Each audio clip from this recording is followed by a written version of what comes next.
जय हिंद दोस्तों।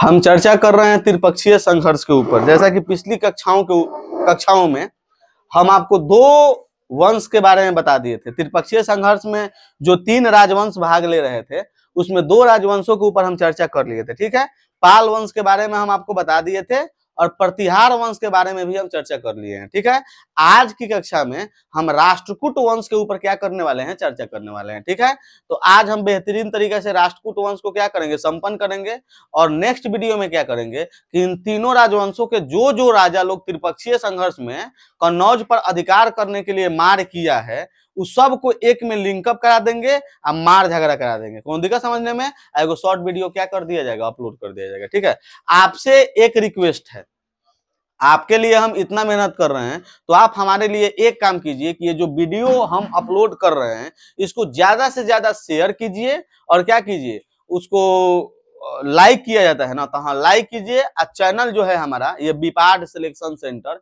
इसको क्या कीजिए आप लोग सब्सक्राइब कीजिए। देखिए नाम है सिर्फ इसका बीपार्ड सिलेक्शन सेंटर, लेकिन तैयारी यहाँ पर सिर्फ कॉन्सेप्चुअल चीज की जा रही है। ठीक है, और यह जो कॉन्सेप्ट है ना, यह ओवरऑल पूरे हिंदुस्तान के कोई भी पेपर आप दीजिए वहां पर आपके काम में यह आएगा। ठीक है, यह कक्षा जो है आपके मस्तिष्क को एक अलग दिशा में सोचने के लिए क्या कर देगा, मजबूर कर देगा। ठीक है ना, तो ध्यान से इस कक्षा को देखिएगा। ठीक है, कोई दिक्कत समझने में? चलिए तो बिना देर किए हुए हम अपने जो कक्षा में जो चर्चा करना है इसके सेशन को आगे बढ़ा रहे हैं। ठीक है ना, चलिए तो आज की कक्षा में हम राष्ट्रकूट वंश के ऊपर क्या करने वाले हैं, चर्चा करने वाले हैं।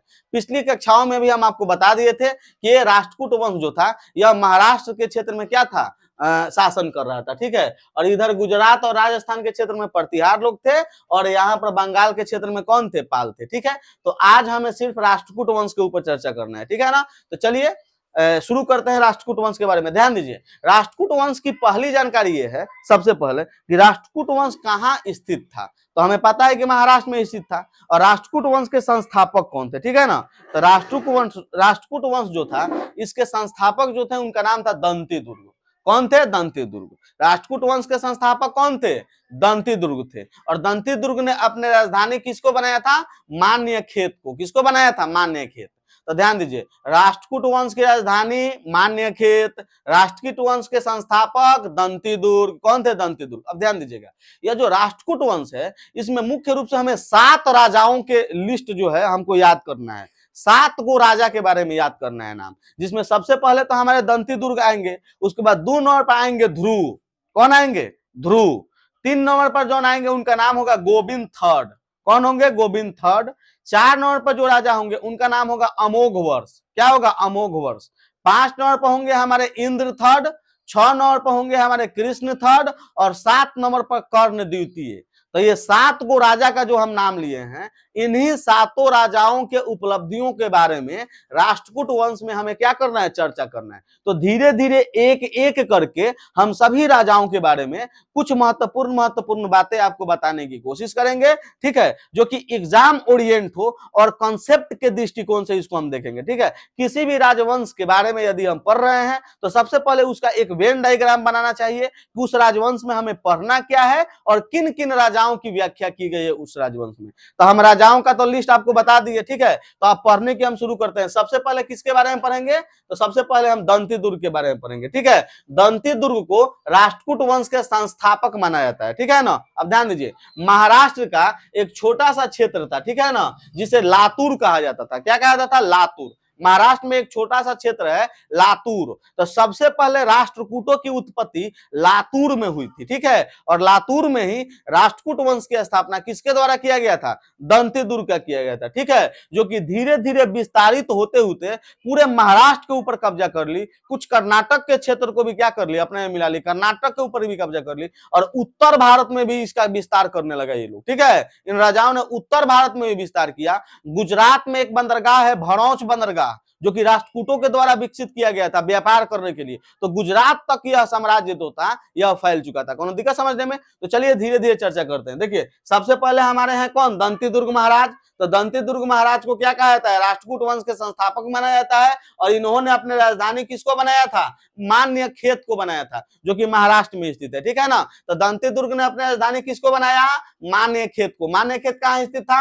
महाराष्ट्र में। ठीक है, अब ध्यान दीजिएगा, इतिहासकार लोग जो है ना, कुछ इतिहासकार लोग ऐसा कहते हैं कि राष्ट्रकूट वंश जो था वह प्रारंभिक स्तर पर कहां था, लातूर में था, जो कि बाद में फैलकर पूरा व्यापक स्तर पर फैला, ठीक है ना। तो ये पहले कहां था, लातूर में था, ठीक है। अब ध्यान दीजिएगा, ये जो दंती दुर्ग थे, ये दंती दुर्ग ने अपने जो साम्राज्य था उसका विस्तार उत्तर भारत में करने की क्या किए थे, कोशिश किए थे, और उत्तर भारत में अपने साम्राज्य का विस्तार करने में ये सफल भी हुए थे, ठीक है। तो इन्होंने अपने साम्राज्य का विस्तार कहां किया, उत्तर भारत में किया था, ठीक है। दंती दुर्ग जो थे, ध्यान दीजिए, दंती दुर्ग, इनके बारे में एक है कि दंती दुर्ग क्या किए थे कि महाराष्ट्र में एक यज्ञ करवाए थे। उस यज्ञ का नाम था महादान यज्ञ। महादान यज्ञ नाम से ही स्पष्ट हो रहा है कि ये व्यापक स्तर पर दान देने के लिए इस यज्ञ का आयोजन करवाए थे। कौन यज्ञ, महादान यज्ञ। तो क्वेश्चन पूछता है महादान यज्ञ किस राष्ट्रकूट शासक ने करवाया था, तो दंती दुर्ग ने करवाया था। किसने करवाया था, दंती दुर्ग ने। तो दंती दुर्ग ने महादान यज्ञ कराया था, और उसका नाम क्या रखा था यज्ञ का, हिरण्यगर्भ यज्ञ। क्या नाम रखा था, हिरण्यगर्भ यज्ञ, ठीक है ना। और एक और बात है, जब यह यज्ञ करा रहे थे ना, तो इस यज्ञ में इन्होंने क्या किया कि देखिए, एक होता है ना केंद्रित, इन्होंने केंद्र बिंदु किसको रखा था, प्रतिहार को बेइज्जत करने के लिए, प्रतिहार को यह बताने के लिए कि हम तुमसे ज्यादा शक्तिशाली हैं, ठीक है ना। जब ये हिरण्य गर्भ यज्ञ करा रहे थे, तो हिरण्य गर्भ यज्ञ के दौरान जो द्वारपाल होता है ना, द्वारपाल, तो द्वारपाल के स्थान पर इन्होंने प्रतिहार राजाओं के, प्रतिहार शासकों के मूर्तियां स्थापित कराई थी, ठीक है। जिससे यह प्रमाणित होता है कि यह जो राष्ट्रकूट वंश था ना, यह प्रतिहार वंश से ज्यादा शक्तिशाली था, ज्यादा प्रभावशाली था उस समय, ठीक है ना। तो ध्यान में रखिएगा इस बात को। तो इन्होंने जो महादान यज्ञ कराया था, जिसका नाम क्या था, हिरण्यगर्भ यज्ञ, इसमें इन्होंने क्या किया था, प्रतिहार शासकों को द्वारपाल रखा था। कोनो दिक्कत समझने में। और उसके बाद क्या हुआ, इतना ही ये काम किए, कौन, दंती दुर्ग। दंती दुर्ग ने महाराष्ट्र के क्षेत्र में ही अपने साम्राज्य को क्या किया, विस्तारित किया और सुदृढ़ करने का क्या किया, काम किया। इसके बाद अगला शासक हुए जिनका नाम क्या था, ध्रुव था। क्या था, ध्रुव। अब एक और बात समझिएगा, ये जो ध्रुव थे ना, हमको पता है कि त्रिपक्षीय संघर्ष में ध्रुव शामिल थे। और एक और बात बताइए, त्रिपक्षीय संघर्ष में जब ध्रुव शामिल थे तो क्यों शामिल हुए होंगे, क्यों शामिल हुए होंगे, कनौज को ऊपर कब्जा करने के लिए, कनौज को अपने क्षेत्र में मिलाने के लिए। तो कनौज को क्या करना है, इन्हें अपने साम्राज्य में मिलाना है। और कनौज को अपने साम्राज्य में मिलाने का प्रमुख उद्देश्य क्या होगा, अपने साम्राज्य का विस्तार करना। तो याद करके रखिए, ये जो ध्रुव थे, इनका मेंटेलिटी जो था ना, वह साम्राज्य को विस्तार करना था। इसीलिए ध्रुव को साम्राज्यवादी शासक कहा जाता है। क्या कहा जाता है, साम्राज्यवादी शासक कहा जाता है। क्यों, क्योंकि यह अपने राष्ट्र विस्तार के बारे में बहुत ज्यादा सोचते थे, ठीक है ना। तो जो लोग अपने राष्ट्र के विस्तार के बारे में सोचते हैं उन्हें साम्राज्यवादी शासक कहा जाता है। जो अपने परिवार के विस्तार के बारे में, परिवार के कल्याण के बारे में सोचते हो उन्हें परिवारवादी कहा जाता है। जो लोग अपने घर के बारे में, जो लोग अपने पत्नी के बारे में सोचते होंगे उन्हें पत्नीवादी कहा जाएगा, ठीक है ना। यानी वादी शब्द उसमें जोड़ दीजिए, जो जिसके विस्तार या जिसके भलाई के बारे में सोचे उन्हें वह वादी कहा जाता है, ठीक है। तो ध्रुव को एक साम्राज्यवादी शासक कहा जाता है, ठीक है ना, क्योंकि यह अपने राष्ट्र विस्तार की तरफ क्या थे, राष्ट्र विस्तार के लिए पागल थे, ठीक है ना। यह अपने राष्ट्र का विस्तार करना चाहते थे, ठीक है। और ध्रुव क्या किए थे, त्रिपक्षीय संघर्ष में भाग लिए थे।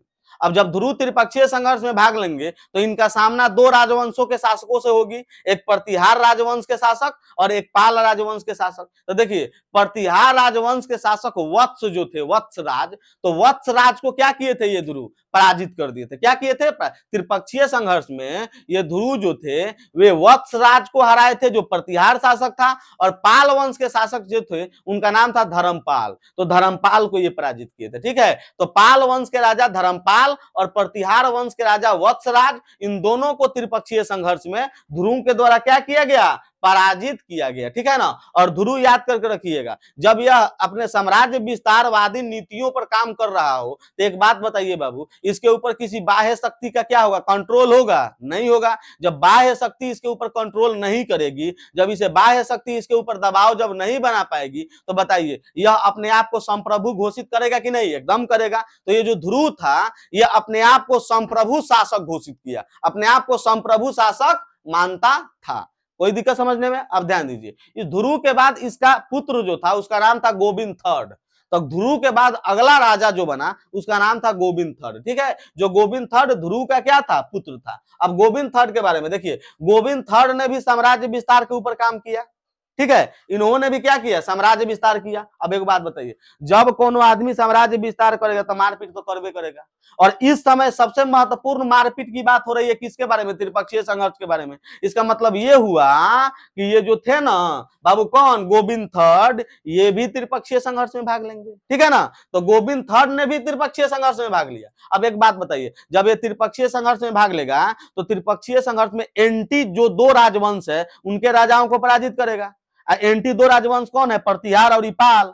कोनो दिक्कत समझने में? तो गोविंद थर्ड प्रतिहार वंश के शासक नागभट्ट द्वितीय को और पाल वंश के शासक कौन थे, धर्मपाल, इनको क्या किया था, पराजित किया था। ठीक है, तो त्रिपक्षीय संघर्ष में गोविंद थर्ड भी क्या लिए थे, भाग लिए थे। और क्या किए थे, भाग लेकर प्रतिहार शासक नागभट्ट द्वितीय को और पाल शासक धर्मपाल को पराजित किए थे। अब देखिए, आप कहिएगा कि यहाँ पर जो थे ध्रुव जो थे उन्होंने भी धर्मपाल को पराजित किया, यहाँ पर उनके पुत्र गोविंद थर्ड ने भी धर्मपाल को पराजित किया। रियलिटी एक बात आपको हम बता रहे हैं कि जब हम आपको पाल वंश पढ़ा रहे थे ना, तो उसमें आपको बताए थे कि पाल वंश में चाहे कितना भी शासक हम आपको बताए, उसमें बताए कि एकमात्र शासक धर्मपाल ही था जो त्रिपक्षीय संघर्ष में भाग ले रहा था। ठीक है ना, तो बाबू जब भी त्रिपक्षीय संघर्ष में बात आएगी और जब भी किसकी बात आएगी, तो पाल वंश की बात आएगी, तो पाल वंश में धर्मपाले भाग लेंगे। कोनो दिक्कत समझने में? तो वही धर्मपाल को क्या किए थे, पराजित किए थे। इसके अलावा जो गोविंद थर्ड थे ना,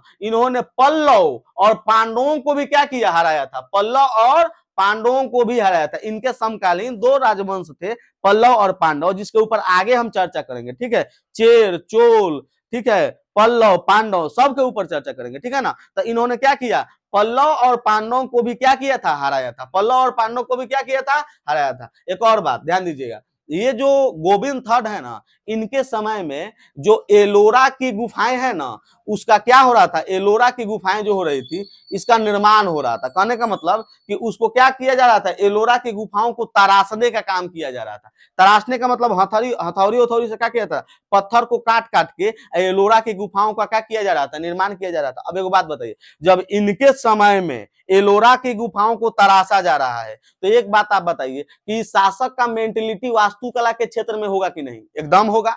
अगर वास्तुकला के क्षेत्र में इस शासक की रुचि अगर नहीं होती तो यह एलोरा की गुफाओं को तराशने देता, नहीं तराशने देता। ठीक है ना, इसका मतलब कि एलोरा की गुफाओं का तराशे जाना ही इस बात का सूचक है कि ये जो शासक है गोविंद थर्ड, इसका जो ये जो था, यह वास्तुकला का भी क्या कर रहा था, संरक्षण कर रहा था। ठीक है ना, तो ये जो गोविंद थर्ड थे, ये वास्तुकला के क्षेत्र में भी बहुत माने अभूतपूर्व क्या किए थे, योगदान दिए थे। ठीक है ना, अब आगे हम लोग पढ़ेंगे। तो इसके बाद गोविंद थर्ड के बाद अगला राजा कौन हुए थे, अमोघ वर्ष हुए थे। ठीक है, अमोघ वर्ष जो कि कब शासक बने थे, 814 ईस्वी में शासक बने और 876 ईस्वी तक रहे। ठीक है, इतिहास में सबसे लंबे समय तक शासक बनने वाले शासकों में इनका नाम आता है। कौन है वो, अमोघ वर्ष, सबसे लंबा दिनों तक शासन किए थे। ठीक है, आप घटाकर देख सकते हैं, 6 में से 4 गया 2 और 7 में से 1 गया कितना, 6,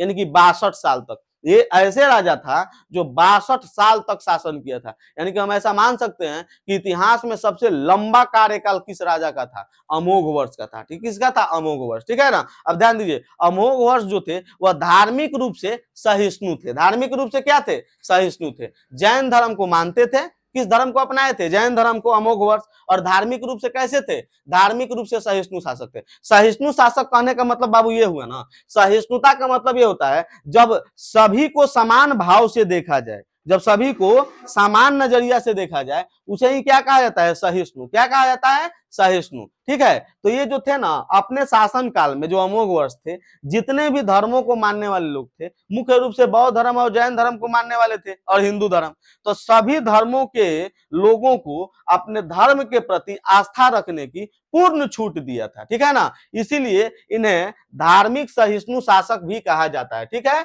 अमोघ वर्ष को। ठीक है, और इन्होंने जैन धर्म को अपनाया था। कला के क्षेत्र में, संस्कृति के क्षेत्र में और इसके अलावा धर्म के क्षेत्र में, इन तीनों क्षेत्रों में इन्होंने क्या किया, तीनों क्षेत्रों को संरक्षित किया, तीनों क्षेत्रों को संरक्षण दिया। कौन दिखा समझने में?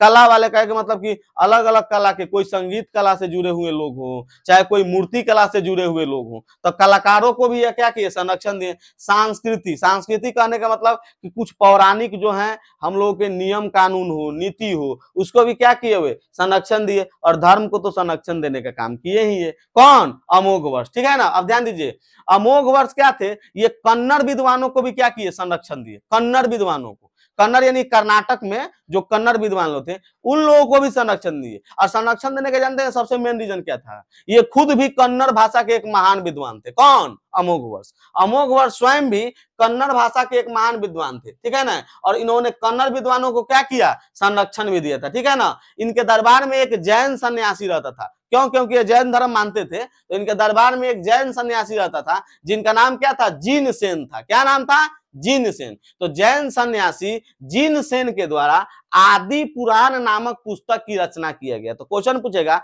आदि पुराण के लेखक कौन है? जीन सेन। कौन है? जीन सेन। और जीन सेन जो थे किसके दरबार में रहते थे? तो किसके दरबार में रहते थे? अमोघ वर्ष। किसके दरबार में? अमोघ वर्ष। इसके बाद एक अन्य सन्यासी भी इनके दरबार में रहते थे जिनका नाम था महाविग्रहाचार्य, महावीराचार्य। क्या नाम था? महावीराचार्य। और महावीराचार्य जो थे वह गणित सार संग्रह की रचना किए थे, ठीक है। तो अमोघ वर्ष के दरबार में दो व्यक्ति हो गए। कौन कौन हो गए? एगो जिनसेन हो गए और एक कौन हो गए? महावीराचार्य हो गए। जिनसेन, महावीराचार्य, जिनसेन, महावीराचार्य। जिनसेन क्या लिखे थे? तो जिनसेन लिखे थे कौन सा पुस्तक? आदि पुराण। जिनसेन के पुस्तक आदि पुराण, महावीराचार्य के गणित सार संग्रह, महावीराचार्य के गणित सार संग्रह, जिनसेन के आदि पुराण, जिनसेन के आदि पुराण। अब ध्यान दीजिए, अमोघ वर्ष जो थे ना, हम आपको बताए हैं, अमोघ वर्ष भी स्वयं में एक बहुत महान कन्नड़ कवि थे, ठीक है। तो इसने भी एक पुस्तक की रचना किया था, अमोघ वर्ष ने भी। कौन सा पुस्तक? कविराज मार्ग, ठीक है। एक पुस्तक है, कौन सा? कविराज मार्ग। तो कविराज मार्ग की रचना किसने किया था? अमोघ वर्ष में। अब देखिए हमारे पास तीन पुस्तक आ गया, ठीक है ना। एक पुस्तक आ गया आदि पुराण, आदि पुराण की रचना जिनसेन ने किया था। एक गणित सार संग्रह जिसकी रचना किसने किया था? तो जिसकी रचना किसने किया था? महावीराचार्य। और एक पुस्तक आ गया हमारे पास कविराज मार्ग। कौन सा? कविराज मार्ग, जिसकी रचना स्वयं किसने किया? अमोघ वर्ष ने किया, ठीक है ना। अब ध्यान दीजिए, इस अमोघ वर्ष के समय में गुजरात में एक बंदरगाह विकसित किया गया। एक बंदरगाह था, एक बंदरगाह की स्थापना किया गया जिसका नाम था भरौच बंदरगाह। अब ध्यान दीजिए, गुजरात के जो भरूच बंदरगाह था ना, इस भरूच बंदरगाह से राष्ट्रकूट वाले जितने भी लोग थे, ये लोग क्या करते थे? व्यापार करते थे। क्या करते थे? व्यापार करते थे। तो गुजरात का भरूच बंदरगाह जो था, यह राष्ट्रकूटों के व्यापार के लिए क्या किया गया था? बनवाया गया था। किसके द्वारा? अमोघ वर्ष के द्वारा। कौन दिक्कत समझने में? और अमोघ वर्ष के समय में इनकी जो राजधानी मान्य खेत थी ना, इसका विस्तार होते होते कृष्णा नदी तक पहुंच गया। कहां तक पहुंच गया बाबू? कृष्णा नदी तक पहुंच गया, ठीक है ना। किनके समय में? अमोघ वर्ष के समय में। तो अमोघ वर्ष के समय में इनकी राजधानी मान्य खेत का विस्तार कहां तक हो गया? कृष्णा नदी तक हो गया, ठीक है। अब इनके बाद दो शासक का नाम याद कर रखना है महत्वपूर्ण रूप से। कौन कौन? तो पहले हैं इंद्र थर्ड और दो नंबर पे हैं कृष्ण थर्ड। तो इंद्र थर्ड जो थे ना, इन्होंने त्रिपक्षीय संघर्ष में भाग लिया और प्रतिहार शासक महिपाल को क्या किया? पराजित कर दिया। माने इसे त्रिपक्षीय संघर्ष नहीं कहा जाएगा, ऐसे ही इन्होंने प्रतिहार राजा से लड़ा था, ठीक है। और प्रतिहार राजा से लड़के महिपाल को क्या कर दिया? पराजित कर दिया। प्रतिहार राजा महिपाल को हराने के बाद इन्होंने क्या किया? बलाहार की उपाधि धारण की। किसकी उपाधि धारण की? बलाहार। तो क्वेश्चन पूछेगा, किस राष्ट्रकूट वंश के शासक ने बलाहार की उपाधि धारण की थी? तो के धारण कर ले रहे?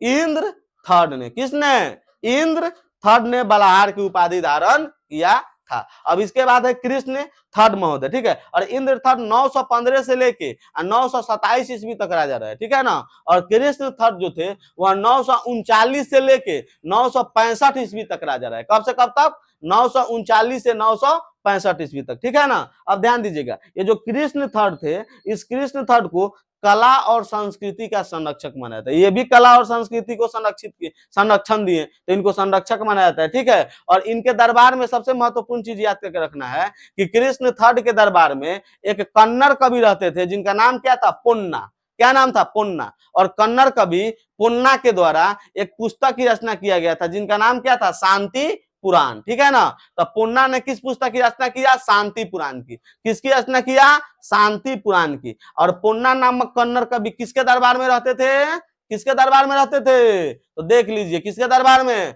कृष्ण थर्ड के दरबार में रहते थे, ठीक है। अब कृष्ण थर्ड जो थे ना, ये 2 मंदिर का भी निर्माण करवाए थे। कितने मंदिर बनवाए थे? 2 मंदिर। एगो कृष्णेश्वर मंदिर, एगो था गंड मार्कंडेय मंदिर। कौन? गंड मार्कंडेय मंदिर। तो कृष्णेश्वर मंदिर और गंड मार्कंडेय मंदिर, इन दोनों मंदिरों का निर्माण किसने किया था? कृष्ण थर्ड ने किया था। कृष्णेश्वर मंदिर और तो देखिए, कृष्ण थर्ड है ना, तो अपना नाम से एगो मंदिर बना दिए जिनका नाम है कृष्णेश्वर मंदिर। एगो गंड मार्कंडेय मंदिर, गंड मार्तंडेय मंदिर, गंड मार्तंडेय मंदिर का निर्माण कौन किए? कृष्ण थर्ड किए थे। और याद तक रखिएगा, राष्ट्रकूट वंश में अंतिम राजा जो हुए थे, अंतिम शासक, उनका नाम क्या था? कर्ण द्वितीय। कौन थे? कर्ण द्वितीय। तो ये था हमारे राष्ट्रकूट वंश से संबंधित विस्तृत क्या कॉन्सेप्चुअल जानकारी, ठीक है। हमें उम्मीद है कि आपको समझ में आया होगा, हमें उम्मीद है कि आपको समझ में आया होगा, ठीक है। अब ध्यान दीजिएगा, इसमें कितनी पुस्तकें टोटल आई है। तो पुस्तक देखिए, यहाँ पर एक आया है जीन सेन का पुस्तक आदि पुराण, एक आया है महावीराचार्य की पुस्तक गणित सार संग्रह, एक आया है अमोघ वर्ष की पुस्तक कौन सा? कविराज मार्ग, एक आया है हम लोग का इधर पुन्ना की पुस्तक कौन? शांति पुराण। इस पुस्तक को क्या कीजिएगा, आप लोग एक अलग कॉपी बनाइएगा और उस कॉपी में जितने भी ऐतिहासिक पुस्तकों को हम पढ़ाएंगे उसको वहां पर नोट करते चलिएगा, ठीक है। बाकी इसको आप कोशिश कीजिएगा कि हमारे बातों को सुनकर और एक नोट्स बनाने की क्या कीजिएगा, आप लोग कोशिश कीजिएगा, ठीक है। तो और क्या कीजिए, और आपसे यही उम्मीद है हमारा कि आप लोग एक काम करते रहिए, चैनल को जितना मन करे उतना आप क्या कीजिए, वीडियो को शेयर कीजिए, और चैनल को जितना से ज्यादा हो सके आप सब्सक्राइब कीजिए, और जितना जल्दी हो सके, जितना जल्दी हो सके आप लोग उसे क्या कीजिए, 1000 को पार कराइए। कोनो दिक्कत समझने में? जितना जल्दी हो सके, ठीक है ना। आप लोगों से यही विनती है, कोनो दिक्कत समझने में? चलिए, तो मिलते हैं फिर नेक्स्ट वीडियो में। त्रिपक्षीय संघर्ष में अब खत्म हो गया, फिर नेक्स्ट वीडियो में आपसे हम मिलते हैं। तब तक के लिए क्या, जय हिंद।